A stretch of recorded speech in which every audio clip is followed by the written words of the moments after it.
On this video, I want to show you why you should never use the variable and maybe even the collection ever again in any of your models. Let's get started.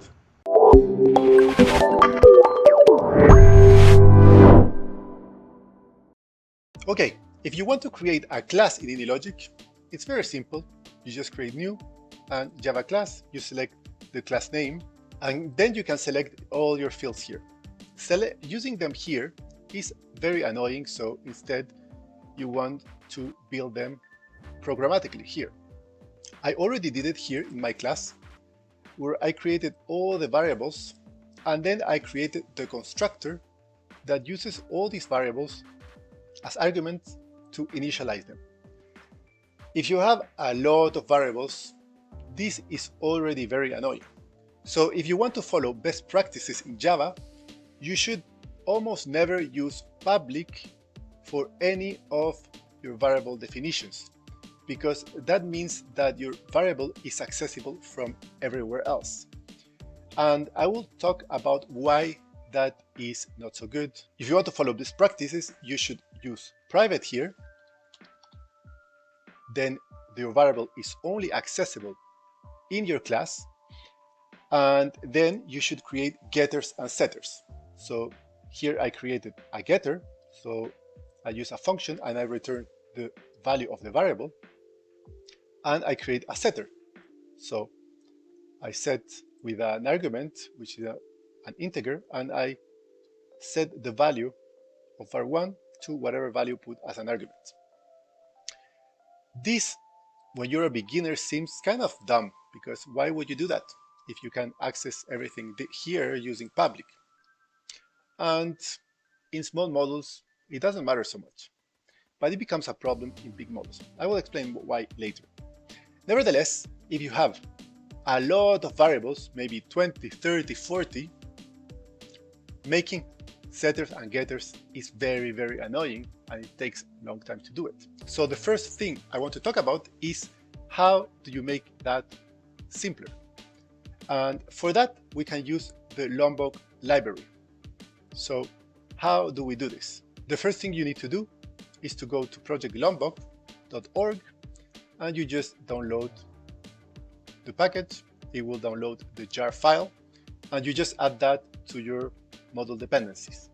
So to add it, you just click here, you browse, and you select the jar file that you downloaded. Now, the problem is that you cannot use it just by downloading it. You should change the AnyLogic initial file. So to do this, you go where your AnyLogic was installed and you open the AnyLogic ini.ini. You can open it with Notepad, and what you need to do is just put this code after the virtual machine arguments. Then you initialize AnyLogic again, and your Lombok functionalities will be accessible to you. In general, to know all the functionalities that you have, you can explore the Lombok project in here. But I will show you a couple that are quite useful. So first, let's remove these setters here and getters, because we don't want to use them anymore.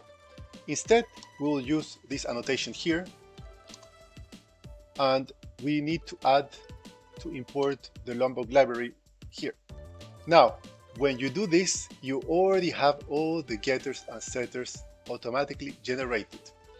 So let's go to main, for example, and let's make an instance of my class, and I want to access any of the variables there, mc.set, and you see that all the setters are being generated automatically, as well as the getters. All the getters are generated automatically. So you don't need to do anything else. And now you can easily change everything to private, and you have access to everything perfectly fine. So that's the first step, to never use public again. The second thing is to string. This is completely useless, so you generally want to use var1 plus maybe var2 and so on, right? You want to have access to all these things. But this is also annoying to do. So what do you do instead? You change this, and on top you use the toString, and that's it. You have your toString method already done. And the last thing is the constructor, because this is also very annoying to do. So let's remove this, and instead we will do the following. So if we go back to the Lombok features, you will see that they have these annotations here that allow you to create constructors. So we want to copy, for example, this one that creates a constructor with all the variables. So you just add it here, and that's it. When you go to main now, the constructor is defined for all the variables. So you never have to do it again. Now let's try to add some variables here so we can try the toString method. So now we do mc.toString and we want to print it in the console. So let's go ahead and run it.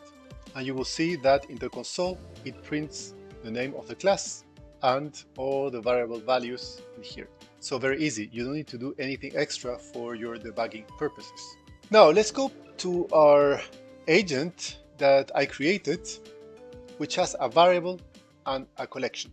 Why is the getter and setter so important in this case? When you have a variable here that is public and accessible everywhere else, and you have an error in your model, and this variable, for example, is -1, and it should never be negative, how do you find where the problem is? Because the variable is used in so many places that it becomes a headache to actually find where it's being changed, why is it being changed, and all that stuff. If you have a setter, you know exactly where it's being changed. And if you want to look where it's being changed from other places, you just look for the set function and you will find everywhere that is being used. It's easier to do debugging, way easier. There are other benefits that we won't even talk about, but this is the reason why it started to become important to me. Okay, so if you don't add them here, where do you add them? You can go to the person agent here and you go to the additional code class and you just create them here. So you do private double something 1 equals 0 if you want to initialize it. And there you have a variable that is already accessible from your person agent.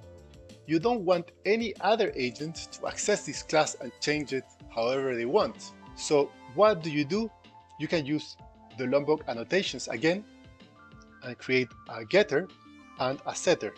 And if this gives you errors, you can import Lombok here. But it should work, I think, without problems. So now what happens, I can go to main and I can choose a random person, and person.something one is not accessible, but the getter and the setter are accessible. So if I want to change it from main, I have to use the set function. There's no other way. And I put a 1 here, for example. So I have a setter, and if I want to access the variable, I have to use the getter the same way. Now, the first benefit, as I said, is just if you want to know where the things are being changed, you just make a search and you will find everywhere that the set something one function is being used. So it's a bit easier to find where the problem is. So this also applies for collections, but for collections, I'm not going to use getter and setter. I will just define it as private, as an array list of integer, for example.